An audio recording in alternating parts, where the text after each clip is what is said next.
आज आपण आपली पृथ्वी आणि आपली सूर्यमाला या घटकाचा पुढचा भाग बघणार आहोत।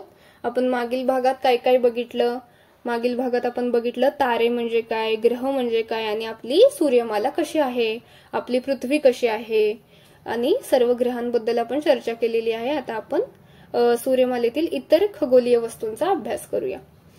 सर्वात प्रथम उपग्रह। काही खगोलीय वस्तू ग्रहांभोवती परिभ्रमण करतात, त्यांना उपग्रह म्हणतात। म्हणजेच काय तर काही खगोलीय वस्तू काय असतात, ह्या ग्रहांभोवती परिभ्रमण करतात म्हणजे ग्रहांभोवती फिरतात। ग्रहांच्या एका विशिष्ट कक्षेत त्यांनी फिरतात, त्याला म्हणायचं की परिभ्रमण। त्यांना काय म्हणतो आपण, परिभ्रमण करणाऱ्या अशा खगोलीय वस्तूंना उपग्रह असे म्हणतो।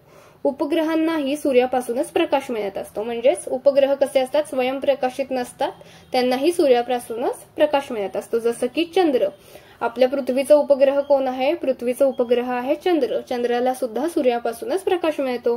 रात्री आकाशात आपल्याला चंद्र दिसतो, तो स्वतःभोवती फिरता फिरता पृथ्वीभोवतीही फिरतो, म्हणून त्याला पृथ्वीचा उपग्रह म्हणतात।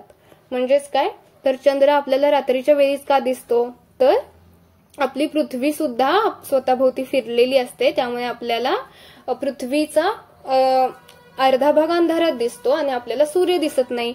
पण चंद्र कसा असतो, चंद्र हा सूर्याच्या प्रकाशात त्यावेळी येतो रात्रीच्या वेळी, म्हणून आपल्याला तो रात्री चंद्र दिसतो आणि दिवसा प्रखर प्रकाशामुळे चंद्र दिसत नाही। आणि चंद्र काय करतो, स्वतःभोवती फिरत फिरत पृथ्वीभोवती सुद्धा फिरतो, म्हणून त्याला पृथ्वीचा उपग्रह असे म्हणतात। सूर्यमालेत बहुतेक ग्रहांना उपग्रह आहेत। म्हणजेच काय तर सूर्यमालेत जवळपास सर्वच ग्रहांना उपग्रह आहेत।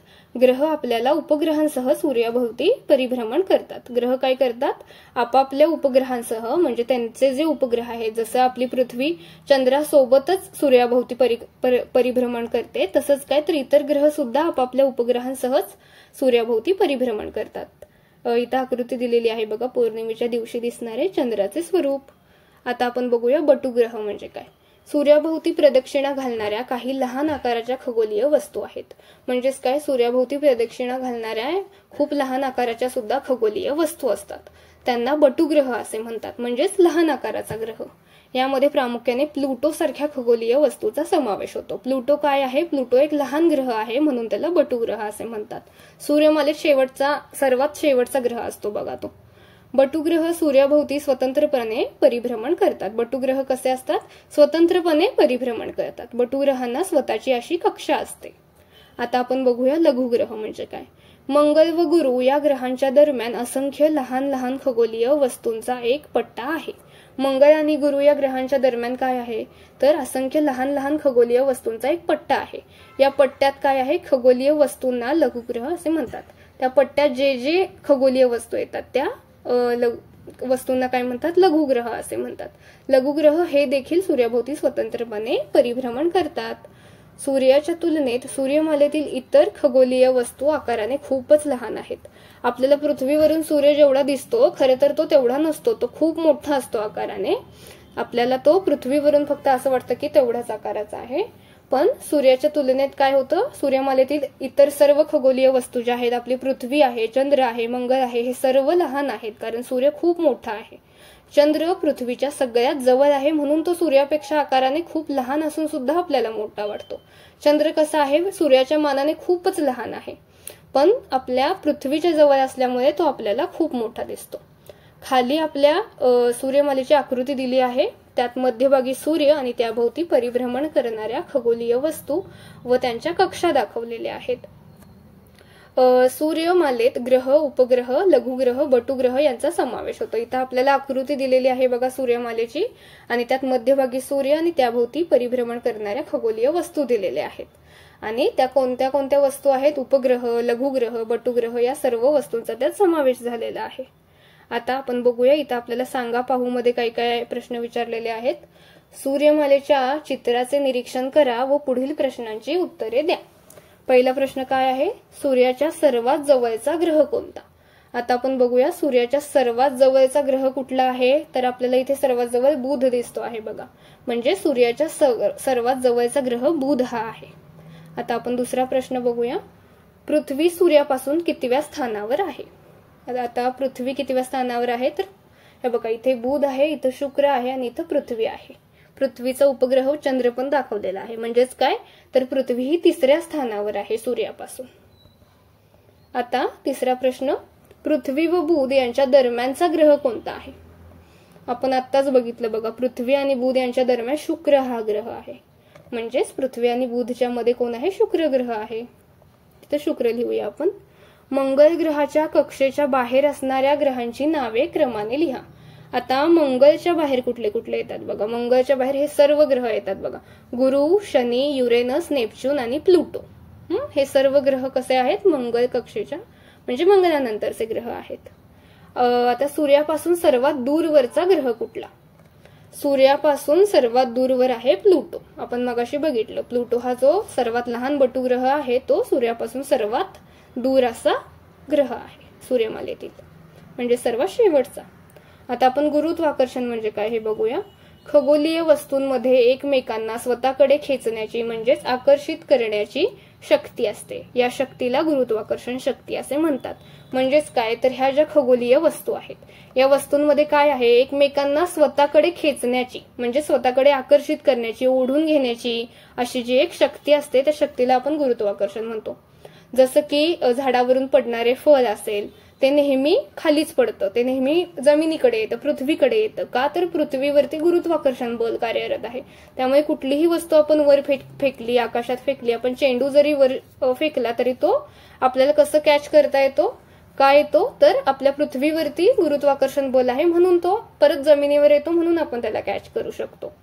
तर आता काय दिलंय? या शक्तीला गुरुत्वाकर्षण शक्ती असे म्हणतात. सूर्याची ग्रहांवर कार्य करणारी गुरुत्वाकर्षण शक्ती तसेच ग्रहांची सूर्यापासून दूर जाण्याची प्रवृत्ती यांच्या एकत्रित परिणामामुळे ग्रह सूर्याभोवती ठराविक अंतरावरून ठराविक कक्षेत परिभ्रमण करतात.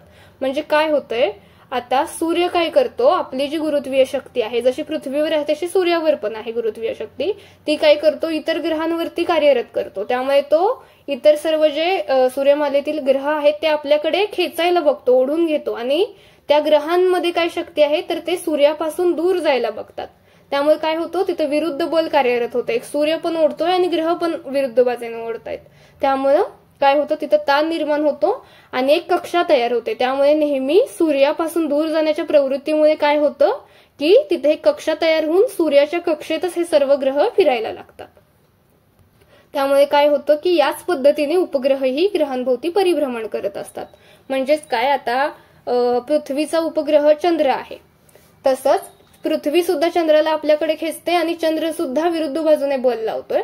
त्यामुळं काय होतं? तिथं कक्षा तयार होते, एक बल तयार होतं आणि पृथ्वी आणि चंद्र दोघं एकत्र फिरायला लागतात. तसंच सेम सूर्यमालेत पण सगळ्या ग्रहांबद्दल घडतं. आता आपण बघूया पुढील गोष्टी कोणत्या दिशेने पडतात. आता झाडावरून गळलेली पाने, फुले, फळे हे कसं आहे? हे सर्व जमिनीवरच येणार आहे. म्हणजे क्षितिज लंब दिशेत पडतात, वर्टिकली पडतात, म्हणजे जमिनीवर पडतात. डोंगरावरून सुटे झालेले खडक पण उतारावरून खाली पडतात. आकाशातून येणारा पाऊस तो पण क्षितिज लंब दिशेत खाली येतो, कारण पृथ्वीवरती गुरुत्वीय बल आहे. कोणतीही वस्तू आकाशातून पृथ्वीवरच येणार. पृथ्वीच्या गुरुत्वाकर्षणामुळे पृथ्वीवरील सर्व वस्तू पृथ्वीवरच राहतात. आपल्या पृथ्वीवर जे काही काय आहे, डोंगर, दऱ्या, गाड्या, घरं, झाडं, हे सर्व का पृथ्वीवरच राहतं? तर पृथ्वीवरती गुरुत्वीय बल कार्यरत आहे. त्या बलामुळे सर्व काही स्थिर राहतं. एखादी वस्तू जोरात वर फेकली की ती शेवटी जमिनीवरच येऊन पडते. आता इथं नवीन शब्द शिका म्हणून काय दिलंय? अवकाश. अवकाश म्हणजे काय? स्पेस.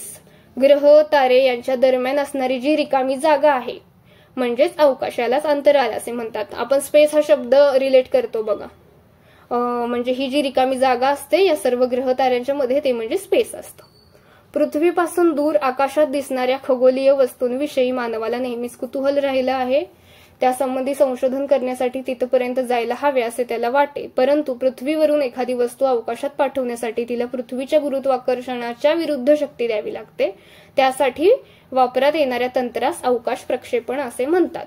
म्हणजेच काय, तर आता एखादी वस्तू म्हणजे मानवाला पहिल्यापासूनच जर कुतूहल आहे अवकाशाविषयी, ग्रहताऱ्यांविषयी, खगोलीय वस्तूंविषयी, तर त्याचा अभ्यास करण्यासाठी काय करायला लागणार? आपल्याला एखादी वस्तू पृथ्वीच्या गुरुत्वाकर्षणाच्या पण बाहेर पाठवायला लागणार. मग आपल्याला तिथली सर्व माहिती मिळणार. म्हणून काय करायला लागतं तर हे जे अवकाश प्रक्षेपण तंत्र असतं ते नेहमी गुरुत्वाकर्षण बलाच्या विरुद्ध त्याला शक्ती द्यावी लागते, मगच ते पृथ्वीच्या कक्षेच्या बाहेर जाणार आणि आपल्याला सर्व स्पेसमधली अवकाशातली खगोलीय वस्तूंविषयीची माहिती मिळणार.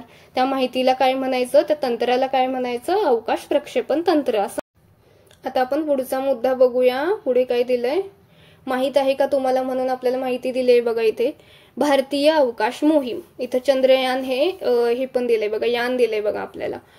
भारतीय अवकाश संशोधन संस्था म्हणजे ISRO म्हणजेच ISRO, Indian Space Research Organisation मार्फत चंद्रावर 22 ऑक्टोबर 2008 रोजी यान सोडले होते. चंद्रयान 1 या नावाने ही मोहीम ओळखली जाते.